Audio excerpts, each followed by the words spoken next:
Saludos amigos, bienvenidos nuevamente al debate de la semana. Soy Miguel Guerrero y estoy encantadísimo de estar nuevamente con ustedes en sus hogares.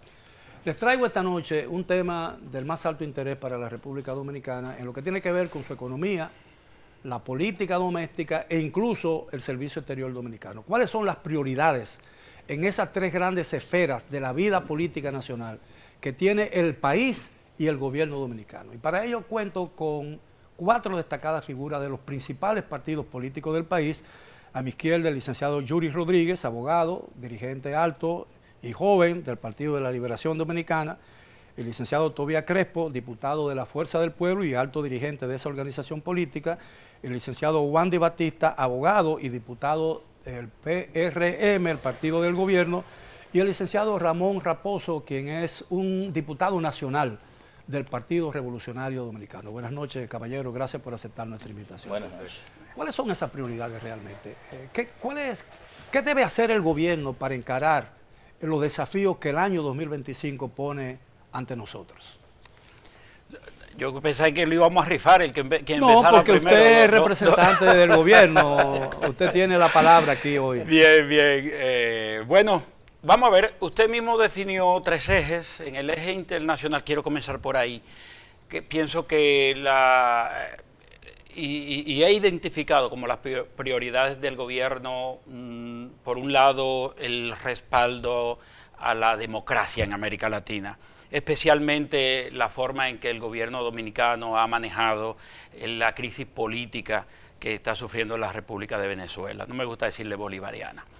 Y por otro lado, el otro aspecto en materia internacional es las relaciones con nuestros vecinos, con la República de Haití y el control fronterizo, la seguridad fronteriza.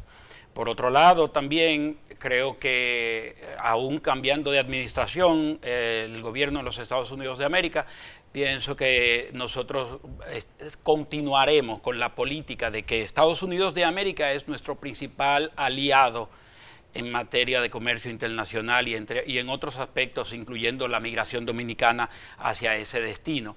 Y en ese aspecto esas son las prioridades que tiene el gobierno dominicano. En materia económica, yo creo que lo principal es mantener el crecimiento económico del Producto Interno Bruto en el rango del aproximadamente 5%, ya que en el 24 tuvimos un desempeño de un 4.75% con relación interanual de crecimiento con relación al Producto Interno Bruto anterior. Entonces, eso es muy importante y también, junto con eso, mantener la estabilidad de precio y la estabilidad cambiaria y monetaria. Las políticas fiscales, tanto las políticas fiscales como las políticas monetarias, incluyendo que ahora mismo hasta se ha bajado la tasa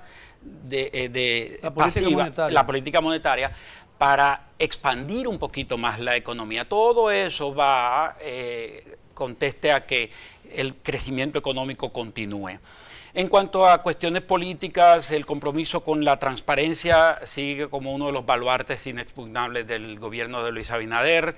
Hay unas reformas estructurales que están en camino, la reforma laboral, porque tenemos que entender que si bien siempre hay que mantener protegidos los derechos laborales, estos mismos derechos laborales con equidad son los que hacen que los empresarios inviertan y generen más empleos. Pero también las reformas que ya se hicieron, constitucionales, para garantizar la imparcialidad de la justicia dominicana o para aportar un granito de arena en la consecución de esos fines. Entonces, pero no podemos dejar de mencionar la reforma policial, que es en definitiva una de las grandes cuestiones que habrá de conocer, de destacar la historia dominicana más adelante cuando se hable del gobierno de Luis Abinader. Y por último, uno más que me llega a la mente, el compromiso del presidente Luis Abinader con las grandes obras de infraestructura y las grandes inversiones, no en grandes obras, pero sí en grandes logros para el desarrollo humano, como por ejemplo, nosotros en nuestro gobierno pasamos a el INAPA, para tomarlo como referencia, e inversión en agua potable y saneamiento. En los gobiernos anteriores tenía, en el momento de mejor de mejor presupuesto tenía 8.000 millones de pesos en un año. Hoy en día ronda los 15.000 millones de pesos en el presupuesto nacional la asignación para el desarrollo humano en materia de la salud, que provee la eficiencia en la provisión de agua potable y el manejo de los residuos. Bien, licenciado. Bueno, yo voy a empezar al revés, a responderle, ¿verdad?, no solamente a Wambi, sino al país. Empezaré por lo económico.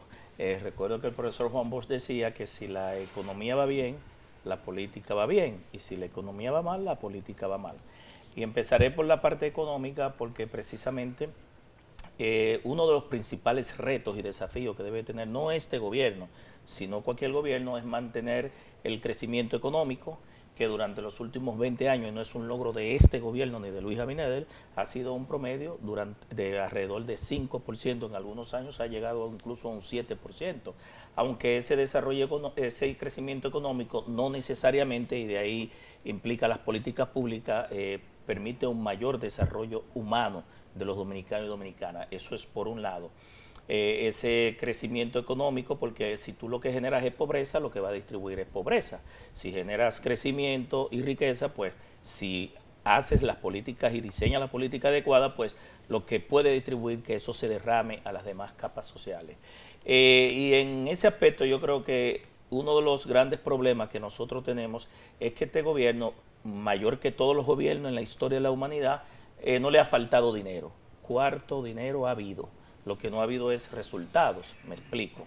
Este gobierno ha manejado alrededor de 5.2 billones, es decir, 1 millón de millones durante 4 años en 5 presupuestos, y digo 5 presupuestos porque en el 2020, antes de salir el gobierno anterior, que es el gobierno anterior, porque también este gobierno cree que el país empezó en el 2020 y todo lo remite al 2020. Y en ese sentido, esos 5 presupuestos, más del 60% de esos 5.2 billones, 3.1, han sido préstamos, deudas. Es decir, nosotros como país tenemos el gran problema de que ese desarrollo económico que ha tenido este gobierno, que se ha endeudado mayor que todos los gobiernos en la historia de la República Dominicana, ha sido a través de deuda, porque el crecimiento ha sido restablecer la economía hasta antes de la pandemia, que es el nivel de crecimiento que teníamos. Eso es por un lado, pero por el otro lado, ese nivel de endeudamiento ha sido, no tiene una rentabilidad social y por ende económica, porque ha ido a gastos corrientes. Este gobierno en los últimos 76 años ha sido el gobierno que menos ha invertido en inversión de capital. El presupuesto del año pasado, debo decirle, que era la más baja, de 11.76, sin embargo, incluso con los recursos de Aerodón, que lo cogieron para la campaña electoral, 13.000 millones de pesos del Ministerio de Obras Públicas, que yo digo que hay gente que dice que han hecho una campaña en contra del ministro, y yo creo que ha sido muy competente en la incompetencia, porque obras no han habido. Tenemos casi 5 años ahí en una rotonda en el 9, un distribuidor de tráfico, un trébol, y muy bonito que se ve el tapón después de miles de millones de pesos, pero se ha invertido en la autopista Duarte 23.000 millones de pesos y no se ve. En algunas entradas de algunas de las provincias se ve. Pero peor aún, nosotros vamos a un pedacito de metro. A Leonel Fernández le costó 2 periodos construir 2 líneas de metro. Desde el 9 al 13, este gobierno tiene la OPRE, y muy mal construido, porque han tenido que derribar muchos aspectos de esa obra, un pedazo de metro de el 9 al 13, que es lo que va a permitir que la ruta alimentadora del teleférico, tal cual lo hicieron en Santiago, que se ve muy bonito el teleférico, pero no suple la oferta de pasajeros hacia la línea troncal principal. Es decir, que si no tenemos monorriel y si no tenemos metro, ¿para qué inauguramos el teleférico? Pero yo quería que cada uno de ustedes haga una introducción más o menos breve y después entramos. Sí, lo voy a resumir para pasarle a los demás compañeros. Fuera de esta parte económica, que he dicho que ha tenido recursos, préstamos, la mayoría en apoyo de capital. Pero vamos a dividirlo. Vamos a hablar primero de lo económico, después hablamos de lo político y después hablamos para que las exposiciones sean incluso mucho más Pues complejas. resumiré diciendo que lo que hablaba Wándido sobre la política monetaria que ha determinado el Banco Central bajando las tasas de interés no ha logrado el resultado. Ese dinero se queda arriba, no se derrama a los agentes económicos, no ha podido parar el aumento de la tasa del dólar, la tasa de interés sigue altísima, la construcción no es que no ha crecido, es que es menos cero, lo que está paralizada por un tema de tasa de interés y de la tasa del dólar. Bien, licenciado. Bueno, yo creo que en los aspectos económicos una señal clara de que no hay dinero en la sociedad dominicana es liberar de encaje unos ciertos recursos, sobre todo para el aspecto hipotecario que ya señalaba Tobías, de la construcción por los altos niveles de la tasa de interés, y también el aspecto de las MIPYMES, porque son las principales generadoras de empleo de la República Dominicana, pero ahora mismo están asfixiadas. Y eso, evidentemente, lo que busca es generar algún tipo de dinamismo dentro de la economía dominicana. Pero hay un factor, un detalle clave que creo que va a ser de suma dificultad para la sociedad dominicana en este año, que es el tema del Tratado de Libre Comercio del DERECAFTA, que entró en vigencia y que evidentemente bajo ninguna circunstancia va a provocar la reducción de los precios. Y que las salvaguardas ya expiraron, ¿no? Correcto, sí, ya expiraron. Entonces todo eso va a afectar de manera directa a los productores y a los consumidores, ¿no? Claro, los grandes productores podrán verse beneficiados de esto, pero el punto es que no va a haber ningún tipo de reducción de precios para los consumidores. De hecho, el decreto que emitió el presidente de la República es un decreto que podría parecer inclusive hasta sin sentido, porque desde el punto de vista jurídico, un tratado de libre comercio como el de DERECAFTA tiene un control de convencionalidad que jerárquicamente es similar a la Constitución de la República, por lo que evidentemente está por encima de un decreto. Y el propio tratado impide que el gobierno pueda incidir en el mercado. Por lo que si incide en el mercado, cualquier empresa extranjera pudiera someter al gobierno dominicano. Y yo pienso que ahí va a haber también un gran tranque en términos económicos. Y ya se está viendo con el tema del arroz, ¿no? Correcto. Así es, licenciado. Antes que todo, yo quiero saludar, don Miguel, este espacio de debate, estos tipos de espacios de debate fortalecen la democracia dominicana. Y tengo que decir que yo creo que uno de los principales retos que tenemos para este 2025 es generar las condiciones de conectar el crecimiento macroeconómico con la realidad social que vive la gente. En realidad, el crecimiento macroeconómico no está conectando con la realidad que está viviendo el dominicano en sí. Hay una realidad, un crecimiento macroeconómico solventado en una escalada de préstamos, a pesar de que este gobierno se ganó el corazón del pueblo dominicano, generando las condiciones de contrarrestar la escalada de préstamos que en un momento determinado pudo haber. Se ha acomodado en este aspecto y no ha generado las condiciones de buscar solución y buscar otro tipo de alternativa. En un momento determinado se quiso presentar una reforma fiscal que, aunque todos los actores estaban en disposición de hacer sacrificios, se quiso presentar de manera unilateral y ustedes vieron que culminó siendo un fracaso. Se quiere proyectar que hay una estabilidad en términos de lo que tiene que ver con la inflación, y cuando la gente va a los colmados, a los supermercados y a los mercados, vive una realidad que no es la cifra que le están presentando, porque se utilizan estrategias para generar las condiciones de entrelazar los rublos para querer proyectar que hay una estabilidad en lo que tiene que ver con la inflación. Yo creo que son los principales retos que en términos macroeconómicos desempeña el gobierno. Ahora, yo quiero entrar en detalles ahora. Por ejemplo, antes de pasar a otros temas, a otros de los ejes, en el campo económico, que va a determinar la forma en que el país se desarrolle o el país trace la enorme ruta del año que apenas comienza, ¿no? ¿Cuáles serían específicamente las prioridades? ¿Qué debe hacer el gobierno o qué necesita el país en ese campo para garantizar la estabilidad económica, para garantizar la tranquilidad que ha sido el eje principal o la causa o el factor principal del crecimiento económico que ha tenido el país en estos últimos 4 décadas, ¿no? Porque evidentemente sin paz laboral es imposible que haya crecimiento económico. La situación está en que tenemos la menor inversión de capital que ha habido en la historia democrática de la República Dominicana. Lo que debió haber hecho el gobierno al momento de retirar, que para mí fue una retirada táctica de la reforma fiscal, al momento de retirar la reforma fiscal debió retirar también el presupuesto nacional de la nación que había sometido ante el Congreso de la República, porque ese presupuesto respondía al criterio de que iba a existir una reforma fiscal. Entonces, ¿cómo puedo sustentar un presupuesto cuando su zapata, por así decirlo, ya no existe? Entonces, una de las iniciativas que hemos visto es con la reforma ahora a la ley de residuos sólidos, en donde se pretende o implementar o aumentar impuestos que se le colocaban a las MIPYMES. Lo que podría uno pensar es que el gobierno va a hacer la reforma fiscal como por pedazos. O por la vía administrativa, que O sería... por la vía o por administrativa. préstamo.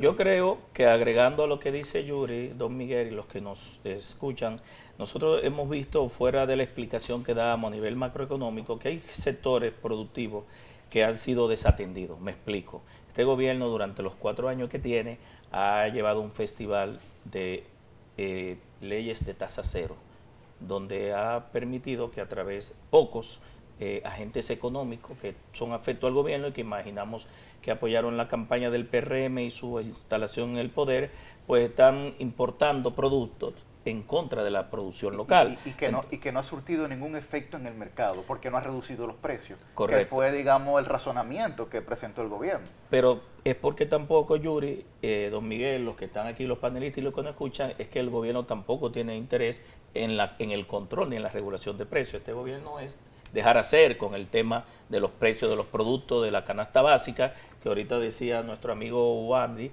que uno de los grandes retos que yo creo, porque aunque el gobierno y el Banco Central establece cifras de un control de la inflación, pero cuando tú vas a los supermercados, tú vas a los colmados, tú vas a comprar, el dinero no te alcanza. Es decir, el tema de que la inflación acumulada del 2020 hacia acá no puede permitir que esa escalada de precios pues permita que los dominicanos y dominicanas puedan comprar más artículos. Entonces, en aspectos como este, tú tienes una producción local y con un gran reto y desafío. ¿Cuál es?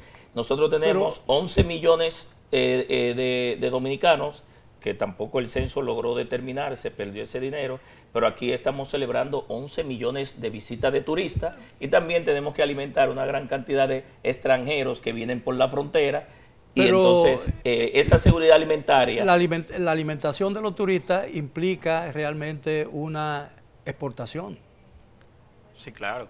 Se ha generado por fruto de esas visitas de turismo unos 10.000 millones de dólares, más de 10.000 millones de dólares de ingresos netos para el Estado Dominicano. Esos son logros. ¿Quién confirma esa cifra? Lo tengo aquí. Es una cifra debidamente documentada, porque de hecho a mí me gusta hablar, no, unas cosas son las opiniones y otra cosa son los datos, ¿verdad? Aquí si nos tomamos, aquí está turismo, ya va, yo lo voy a ir buscando mientras Ramón habla en la próxima, pero bueno, yo quiero decir, nosotros estamos utilizando, los colegas y el amigo Yuri están utilizando, y Ramón también, algunas variables inadecuadamente, porque vamos a ver, ¿de dónde se saca la información de que este gobierno ha sido el que más dinero prestado ha cogido? Cuando estudiamos, como se deben estudiar las variables macroeconómicas, tenemos siempre que evaluar la deuda pública y la deuda externa, especialmente en función del Producto Interno Bruto, del porcentaje del Producto Interno Bruto. Porque si usted agarra los 50 millones o 80, no recuerdo bien, que se perdieron en la Hidro-Quebec en el gobierno de Balaguer del 94, no lo puede ver hoy en día como 80 o 50 millones. Tiene que verlo con el ajuste de inflación y tiene que verlo con el valor actual del dinero respecto de lo que hace, del tiempo que hace, que son aproximadamente 20 años. Le pongo eso como ejemplo. Entonces, cuando esas cosas se ponen en la debida tasación, nos damos cuenta que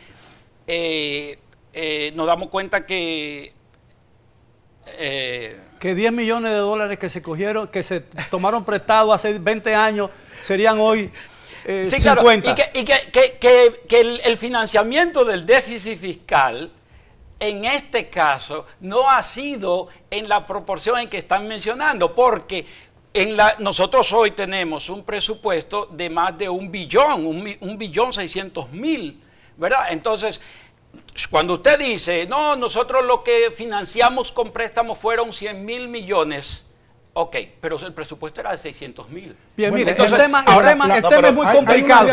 Perdón, el tema es muy complicado y yo tengo la necesidad de hacer una primera pausa, así que les pido excusa. Hacemos una pausa, regresamos después de ella. Continúen, por favor, con el debate de la semana. Bien, estamos de vuelta en el debate de la semana. Hemos estado conversando con destacadas figuras de los 4 principales partidos del país. El PRM, que es del gobierno, la Fuerza del Pueblo, que es el principal partido de oposición. Si nos remontamos al número de votos que obtuvieron los partidos de oposición en las pasadas elecciones, tenemos al PLD, que gobernó el país durante 20 años de un periodo de 24 años en el siglo pasado, y parte de este siglo, y tenemos también al PRD, que en un momento dado era el partido de masas más importante de la República Dominicana. Y hemos estado hablando de cuáles son las prioridades nacionales en el campo de la economía, del servicio exterior y, por supuesto, de la política. ¿Quedó usted en hablar? Bueno, decíamos que hay una realidad. La realidad es que en el pasado cuatrienio este gobierno tomó cerca de 40.000 millones de dólares en préstamos. En lo que va del proceso de la reforma hasta este momento, ha tomado cerca de 2.015 millones de dólares en préstamos, y en lo que tiene que ver para este 2025, cerca de 38 préstamos para solventar un déficit de cerca de 350.000 millones de pesos. Y cuando tú observas la realidad que está viviendo la gente en cada una de las demarcaciones, los problemas nodales que afectan a la gente, tú no puedes observar que se le ha dado solución a uno de los problemas nodales que afectan a la gente: la situación del transporte, la inseguridad ciudadana y otra serie de aspectos que necesariamente se debería ver mejoría. Eso es lo que nosotros estamos estableciendo en este momento. Yo quisiera puntualizar algo, brevemente, puntualizar algo. De mi parte, no intentamos satanizar los préstamos ni las deudas.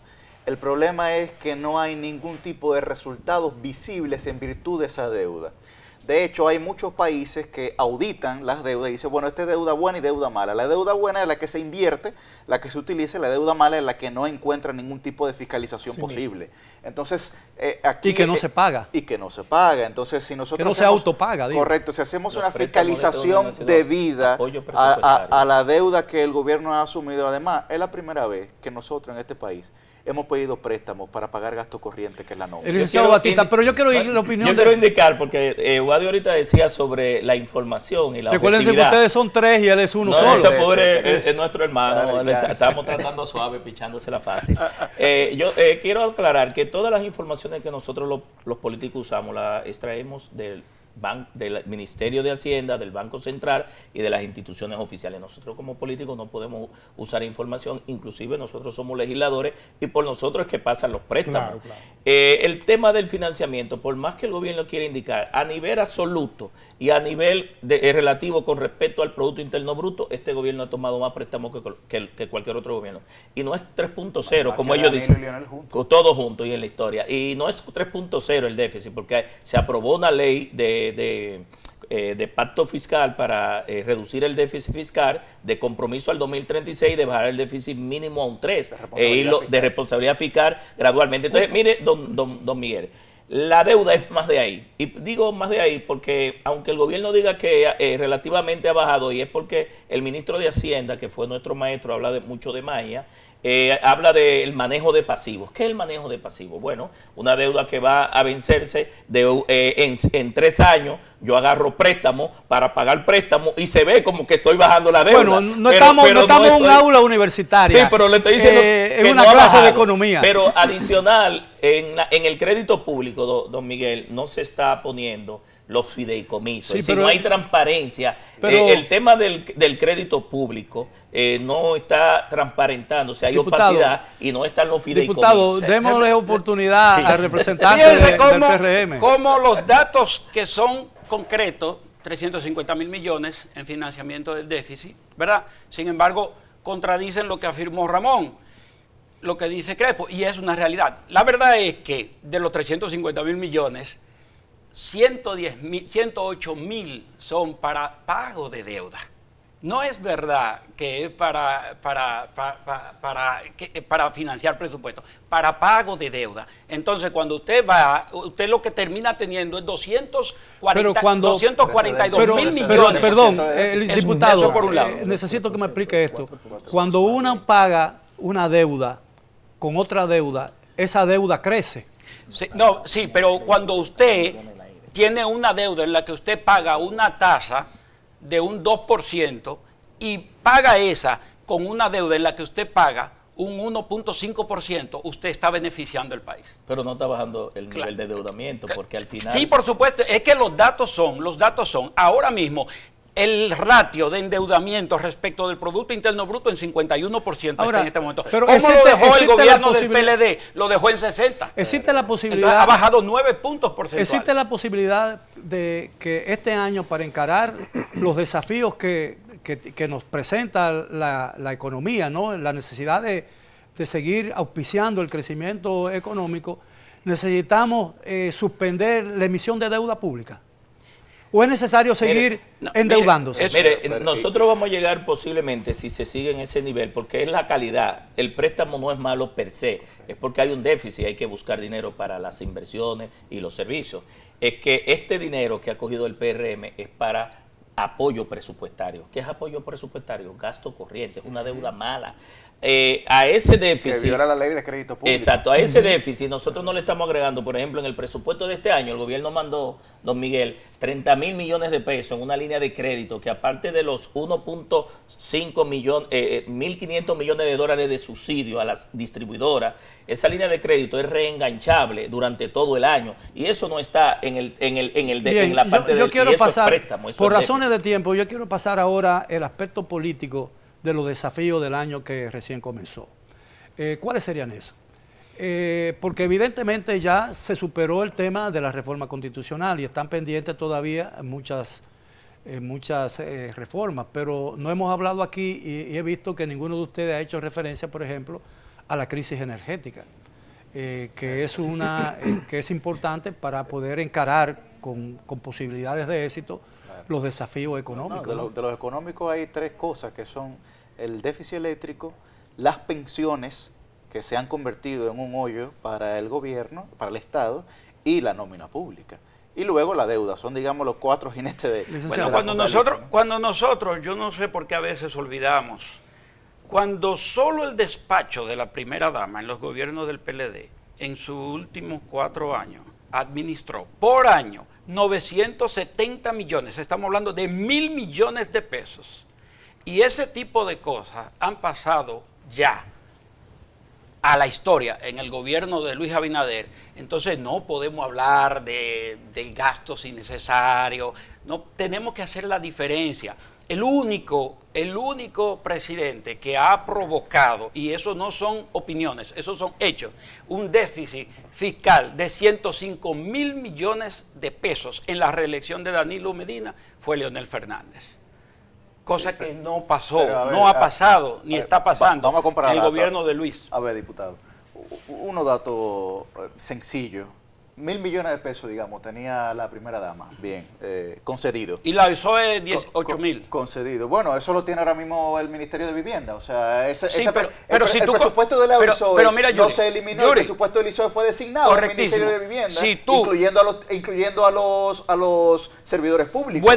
Buen dato. Si tú consolidas, ya va, y vuelvo y te paso la palabra. Si consolidas los 6.000 millones que tenía el INVI en su momento, sí, y los 8.000 millones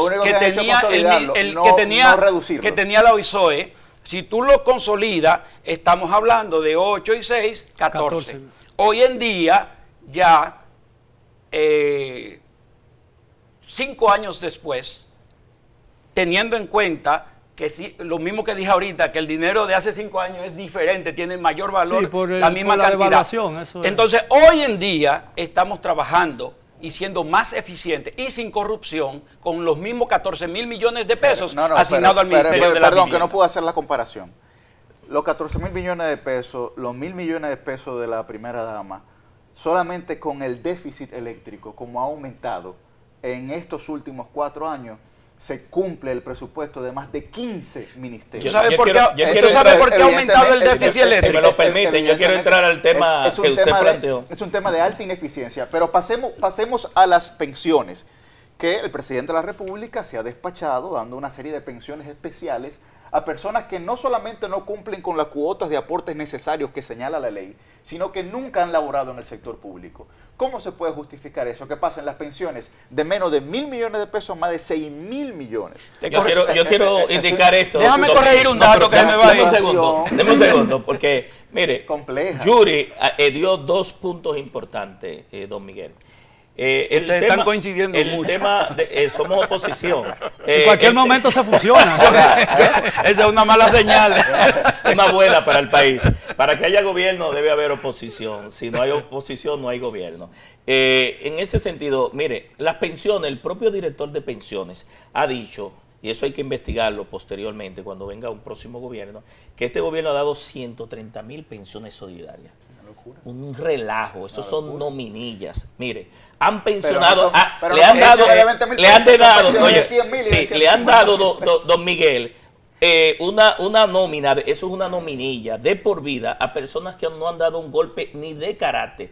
Mientras miles de ciudadanos van a la 27 y hacen filas, que se levantan a preparar su desayuno y su comida, y se levantan a las 5 de la mañana. Esperando el cheque. Y que todavía no lo han pensionado, porque lo han distribuido a través de los dirigentes de zona, del PRM, regidores, diputados, senadores y alcaldes, y con esas pensiones fue que compraron en la campaña electoral las elecciones. Pero quiero ir al tema energético. Mire, este gobierno lo ha tenido todo a su favor con el tema energético. Firmó un pacto eléctrico al inicio del gobierno que le fue difícil a los gobiernos anteriores, es parte de la Estrategia Nacional de Desarrollo. Aumentó la tarifa porque ha ido dejando flotar la tarifa, que no lo pudieron hacer los demás gobiernos porque eso tiene un componente.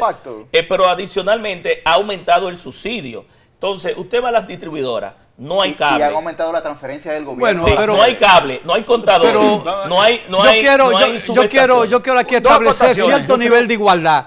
Vamos a escuchar al representante del gobierno, del PRM, y al representante del PRD. Las informaciones que yo estoy dando las dijo el propio presidente del Consejo Unificado, Celso Marrancini. No se te debe olvidar, a nadie se nos debe olvidar que el concepto de nominilla nace en la República Dominicana en los gobiernos del PLD, porque era un asunto sistemático de poner a todos los miembros de los comités intermedios del PLD en las nóminas del Estado, sin dar un golpe. Y por último, ya voy, Ramón. Llegaron a más 35. En cuanto al déficit eléctrico, miren, es que no podemos cambiar las realidades por las opiniones. A partir del toque de queda en ocasión de la pandemia del coronavirus, en la República Dominicana se dejó de dar apagones por gestión de demanda.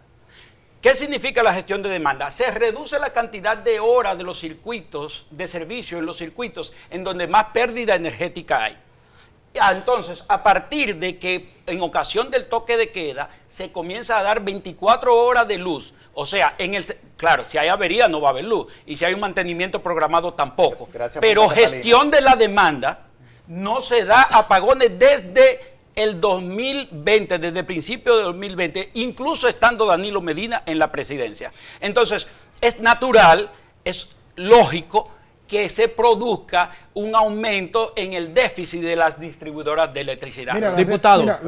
Pero ¿por qué si los diputado, 24 horas se ha deteriorado? Por favor, dejemos al diputado del PRD. Mira, la realidad es que el sistema eléctrico ha agravado y se ha constituido en un caos, a pesar de que este gobierno estableció que resolvería esta situación en 2 años. Pero yo quiero irme a otro aspecto y a los temas políticos que yo creo que hay que resolver en este año 2025, y es que para nadie es un secreto que en la legislatura que recién va a concluir, el Poder Ejecutivo se encargó de saturar al Congreso con una serie de propuestas y reformas que muchas veces iban a satisfacer apetencias particulares, tal como el tema de la reforma constitucional y otra serie de reformas que ya todo el país sabe, dejando de lado temas como la seguridad social, el Código Penal, la ley de agua y otros temas que necesariamente impactarían de manera positiva al pueblo dominicano. Nosotros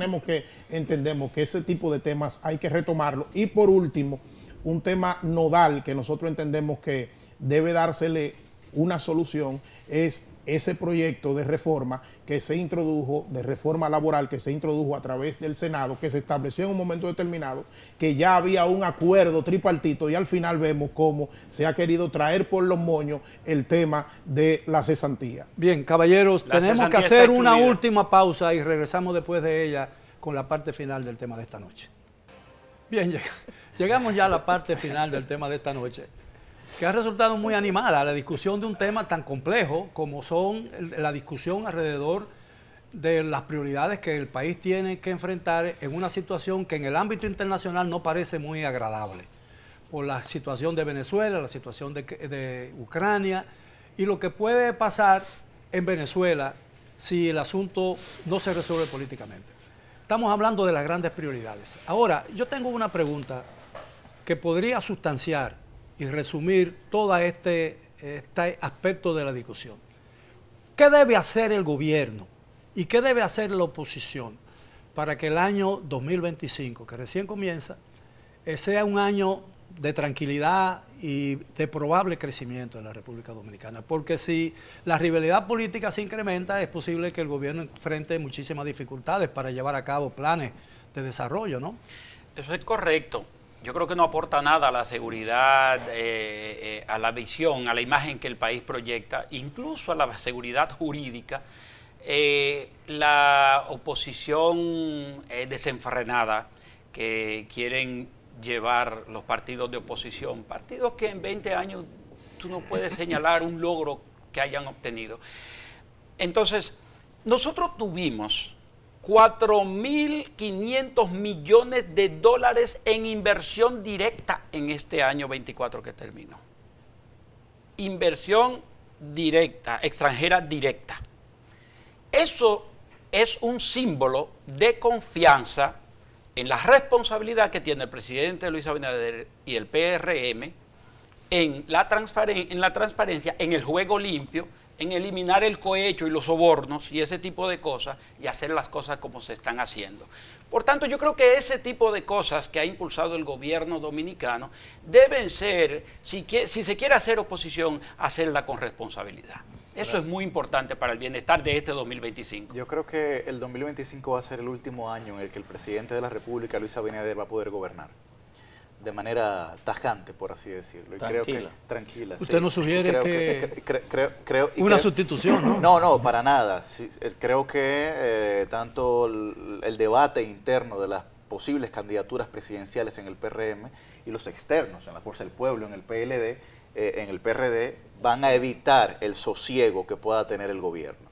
Y por lo tanto, en el 2025, digamos que es el último año en el que el presidente podrá generar iniciativas que pueda complementar. Evidentemente, el gobierno está en una crisis de diálogo, que no lo ha fomentado desde que llegó en el año 2020, por las campañas que hacía previamente, que esas sí me parecían más que desenfrenadas, inclusive injustas. Y esa crisis de diálogo impide que el gobierno tenga un entendimiento con la oposición, por lo que la oposición va a ser categóricamente frontal, eso va a ser inevitable. Y las deficiencias que el propio gobierno genera da pie a que no solamente la oposición, sino la propia ciudadanía genere ese tipo de cuestionamientos. Para mí esos son los principales desafíos que tendrá el presidente Abinader. Mire, nosotros entendemos que a la oposición le toca su rol y tiene que hacer lo que le toca.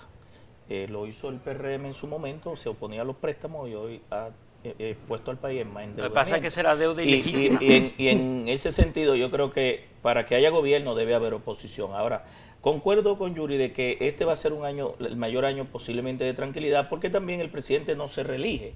Y al no reelegirse, pues, es el año en el cual él tiene la probabilidad y la posibilidad de pasar algunas reformas. Ahora, el PRM aunque eso no va a tener generar mayor conflicto. Sí, pero el PRM no va a tener excusa, Yuri, los que nos escuchan y los que estamos debatiendo aquí, ante el país, con una mayoría que nunca ningún partido la había logrado, de 146 diputados y 29 senadores, de la población, para hacer las reformas. Me explico. Reforma constitucional, eso no fue consensuado, fue impuesta, el pueblo no la pidió. Reforma fiscal fue rechazada. La laboral tampoco. Es decir, el gobierno carece de un interlocutor con el tema relación gobierno-sociedad. Ha querido imponer con esa mayoría. Y lo digo ¿por qué? Porque desde el punto de vista de este gobierno, 77 leyes que hay que adecuar de la Constitución del 2010, más las que desprendió la Constitución del año pasado, que es alrededor de 6 a 8 leyes, van a haber que adecuarla, incluso por un mandato hasta del mismo Luis Abinader cuando envió la reforma. No creo que el PRM, con los conflictos que le vienen en el año 2026 de cara a más de 10 proyectos políticos, pueda llevar al país a lograr esas reformas. Doctor. Bueno, ahora ya yo veo que Tobías y Yuri son prestidigitadores, pitonizos. Ahora ellos están prediciendo el futuro, ¿verdad? Pero no trajeron el globo. No, es un análisis prospectivo. ¿Dónde está la bola de cristal? No, el análisis prospectivo es una ciencia. La bola de... Nosotros entendemos que para este año 2025 debe propiciarse una coherencia en el accionar del gobierno por parte del presidente de la República. Es lamentable que ante temas internacionales que hemos establecido aquí, el presidente de la República presenta una posición como ha asumido con Haití y funcionarios de su gobierno presentan posiciones particulares ante temas tan delicados como Haití. Lo mismo sucede con el caso de Venezuela. Mientras el presidente de la República asume una posición, vemos a funcionarios de su gobierno asumiendo otra posición y yo creo que le resta al liderazgo que debe tener el presidente de la República ante estos temas, y así sucede en la realidad que presenta el gobierno cuando la gente ve funcionarios del gobierno saltando del barco a 3 meses de gestión, cuando la gente observa un gobierno que a 3 meses ha tenido que retirar una reforma fiscal mostrando poco liderazgo y cada vez que saca un tema se proyecta y ya la gente observa que simple y llanamente se proyecta titular y no se pasa de los titulares a los hechos. Yo creo que inquieta a la gente y nosotros que somos políticos, que vivimos la realidad de cada una de las demarcaciones, sentimos las expresiones de la gente que se reflejan en una realidad social que se está viviendo en cada una de las demarcaciones. Miren, nosotros tenemos el caso de Haití y la seguridad y la migración, la seguridad fronteriza y la migración. No ha habido en la historia reciente de la República Dominicana, en la historia contemporánea, un gobierno que tenga una política más definida que este respecto de la inmigración. Las deportaciones no son temporadas ni son caprichos, es cumplir la ley de migración y el presidente Abinader lo está llevando a cabo respetando los derechos fundamentales de las personas involucradas. Ha reforzado el tema de la frontera y ha equipado adecuadamente a las Fuerzas Armadas para esa protección. En cuanto al tema de Latinoamérica, no ha habido un presidente de la República que haya tenido más compromiso con la Carta Interamericana de Derechos Humanos y con el Pacto de San José que Luis Abinader, que ha enfrentado y ha fijado posiciones claras y contundentes respecto de la dictadura venezolana, muy contrario a lo que hizo el presidente Leonel Fernández, que era un aliado estratégico de la dictadura de Hugo Chávez. Entonces, o sea, era un aliado de los opresores. En este momento nosotros tenemos un presidente que defiende la seguridad democrática de toda Latinoamérica. Bien, en los pocos minutos que nos quedan, yo quisiera que abordáramos el tema haitiano, especialmente en el enfoque de la inmigración ilegal, porque evidentemente hay un descontento creciente con relación al aumento de esa inmigración.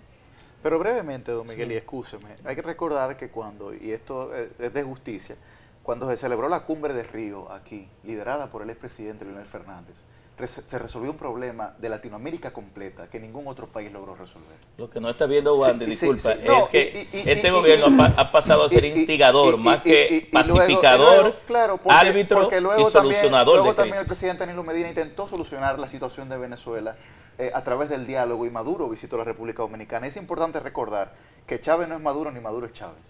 Chávez se presentó, son iguales. No, para nada. Se presentó a procesos y es verdad que tenía una visión populista, cualquiera lo puede catalogar de lo que entienda, pero siempre bajo, digamos, el mandato de los procesos, muy distinto a Maduro. Sí, pero se salía de lo legal. Pero de justicia, sí, claro, no estamos justificando eso. Es que Luis Luis Abinader no tiene la dimensión. Cuando yo le llamo dictador era porque él un periodista hablaba mal de él y mandaba a expropiar ese canal. Mire, Bueno, Tal pero como lo hizo Correa en Ecuador. De acuerdo. Por eso es que le llamo. Correcto. Es verdad que él ganaba elecciones, pero abusaba de su Mire, poder. me Ahora, gustaría- en la parte de Haití, no es cierto que el gobierno puede deportar 10.000 haitianos semanalmente. Barack Obama, que ha sido el presidente que más ha deportado en los Estados Unidos, logró deportar en solo un año 500.000 personas. Y lo que ha planteado el presidente de 10.000 semanal supera lo que Obama en Estados Unidos pudo repatriar. Es decir, En términos proporcionales. Proporcionales, correcto. Nosotros no pudiéramos lograr esa cifra. Ahora, sí es verdad que hay que generar, y ahí insisto con la crisis de diálogo que tiene el gobierno, que debería generar un pacto migratorio con todos los sectores de la sociedad dominicana, incluyendo los sectores productivos que se benefician no de los haitianos, sino de la inmigración ilegal, de la mano de obra ilegal, no porque sean haitianos, pueden ser de cualquier otra nacionalidad. El punto clave es que sean ilegales. ¿Y por qué Leonel Fernández tardó 5 años en hacer los reglamentos de migración? Yo creo que este gobierno, Luis Abinader, mientras va a los escenarios internacionales y dice una cosa, en la práctica, la realidad del día a día del tema migratorio es otra. Me explico. ¿Usted sabe cuántos empleados tiene la Dirección de Migración en deportación? Para dizque, cumplir con 20.000 semanal. 14 empleados. Pónganse de acuerdo. 14, el anuncio del presidente fueron 10.000 semanales. Correcto. 14 empleados, pero no solamente eso. Es que aquí usted ve que las escuelas, los haitianos le están quitando las aulas, los cupos a un estudiante dominicano, pero también en los hospitales. Ya eso es xenofobia. Pero racista. también, no, eso no es xenofobia. No, yo quiero preguntar. Pero por algo el Ministerio de Educación generó unos bonos para que los niños que no entraron a la eso no es escuela- xenofobia. Pues yo Sí, quisiera eso- preguntarle ya a eso es Wandy. xenofobia. Pero conservemos la temperatura. Sí, sí, señores. mire. Tobías, ¿tú te atreves a Donald- proponer que a un inmigrante, aunque Donald- no sea indocumentado, se le deje Mira, sin educación? no, es voy lo a- peor que no, puede no, no. hacer un país que recibe inmigrantes. Yo quisiera- lo peor que yo puede quisiera- hacer. No, pero lo que se No, critica no, en este caso, después que lo los que se niños critica en dominicanos este caso es estén que inscritos. Lo que el pasa número ha de aumentado niños, de manera el número de exponencial. niños haitianos, de ilegales o no ilegales, el número de niños haitianos que están recibiendo educación primaria es igual al número de niños dominicanos que dejaron de recibirla para darle cupo a Pero esas no pagan. personas. Y el ciudadano dominicano tiene que pagar, tiene que buscar documentos y en los hospitales también. Entonces, Pero por ¿qué otro lado, hicieron ustedes por en otro 20 lado, años? Déjame terminar, Waldy. Por otro lado, nosotros tenemos que, dicho por una persona que tenía el contrato de la frontera con los drones, dijo que la frontera a partir de las 12 de la medianoche se deja abierta. Es Bien, decir, en la parte caballero, nos militar quedan no 2 hay un minutos. control de haitianos. Nos quedan 2 minutos, por favor, y yo tengo una última pregunta que pienso que yo espero que cada uno de ustedes se limite a lo máximo de 30 segundos para Qué responder. difícil. Bueno, hágala. ¿Será ¿Cuál este es la año 2025 un año bueno o un año de incertidumbre? Bueno, yo soy de los que entiendo que este año 2025 constituirá un gran reto para la realidad social que vive el pueblo dominicano. No se observan políticas públicas claras desde el gobierno para generar las condiciones de impactar en la resolución de los problemas nodales que afectan a la sociedad dominicana, la situación de la inseguridad ciudadana, el caos en el sector transporte, la gente quiere que le resuelvan su realidad, el caos en el sistema eléctrico y otra serie de aspectos que Bien. afectan a los dominicanos. Diputado Batista. Cuando en las encuestas de Latinoamérica se valoran el desempeño de los presidentes, Luis está cerca de un 70% de aprobación, es cuarto y en un momento estuvo en tercero.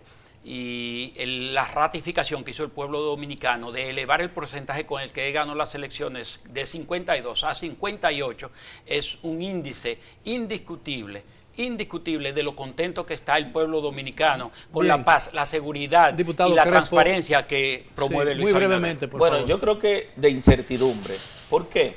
Porque el gobierno luce desacertado, sin rumbo. Es decir, el país siente que los funcionarios todos los días ponen un huevo, llevan al presidente de la República a decir cosas que no son verdad, para no decir que es mentira, ¿verdad? Por el respeto al presidente y a su figura presidencial, y entonces tú ves que el gobierno y el presidente está toda la semana apagando fuego.